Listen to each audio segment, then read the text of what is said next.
Let me tell you a little bit about my personal journey to Silicon Valley from India 22 years ago.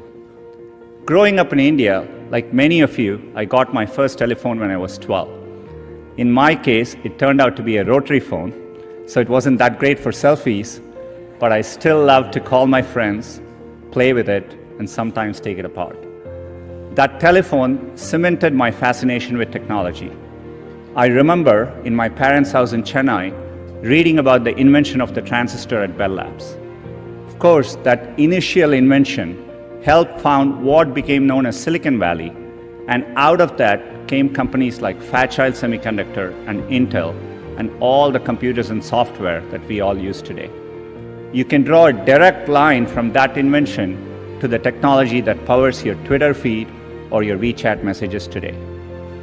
I remember reading about that and thinking, it's the idea that matters. It didn't matter where you come from or what your background is.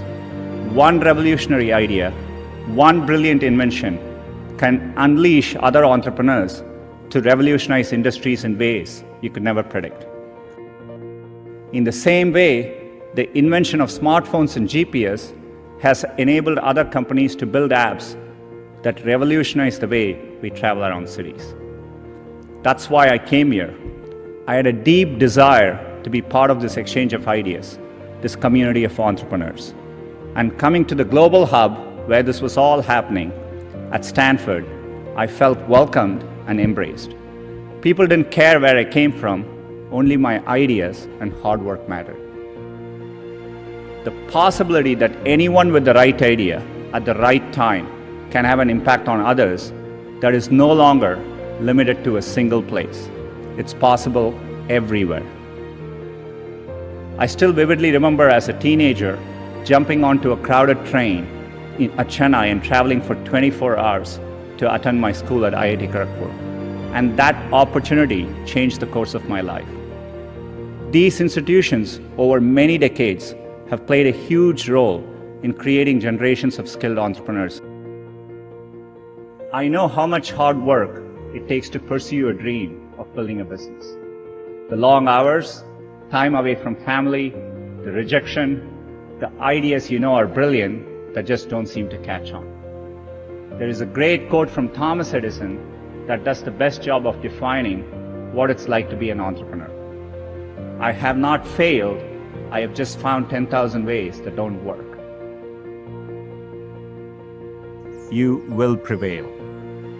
The reason I know you'll prevail is because so many others have done it before you. The long arc of history tells us we have every reason to be hopeful. So, be hopeful.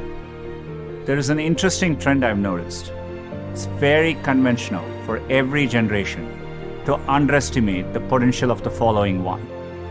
It's because they don't realize that the progress of one generation becomes the foundational premise for the next. And it takes a new set of people to come along and realize all the possibilities.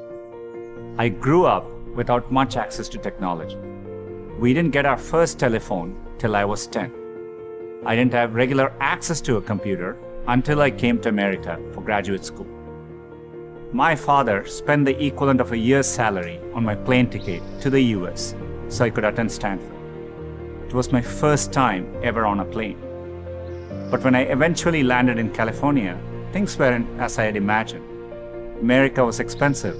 A phone call back home was more than $2 a minute, and a backpack cost the same as my dad's monthly salary in India. And for all the talk about the warm California beaches, that water was freezing cold. On top of all that, I missed my family, my friends, and my girlfriend, now my wife, back in India. A bright spot for me during this time was computing. For the first time in my life, I could use a computer whenever I wanted. It completely blew my mind. Under television, when we finally got one, only had one channel. So imagine how awestruck I am today to be speaking to you on a platform that has millions of channels. There are probably things about technology that frustrate you and make you impatient. Don't lose that impatience. It'll create the next technology revolution and enable you to build things my generation could never dream of. The ability to ask a computer anything, anywhere, Be impatient. That's okay. It'll create the progress the world needs.